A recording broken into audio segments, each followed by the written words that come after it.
Be sure to read and follow the safety guidelines to protect your computer from potential damage and ensure your personal safety. For more information about safety guidelines, see the owner's manual at dell.com/support. Before you begin, turn off the computer and disconnect all the attached peripherals. To remove the hard drive, unlatch and remove the base cover and front bezel of the system.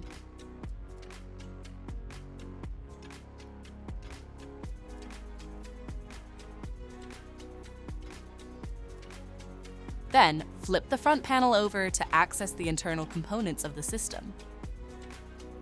Identify the hard drive and disconnect the cables. Unlatch and remove the drive from the system. To reinstall the hard drive, place it back in the system and relatch it. Reconnect the cables. Flip the front panel over and latch the front bezel and base cover on the system.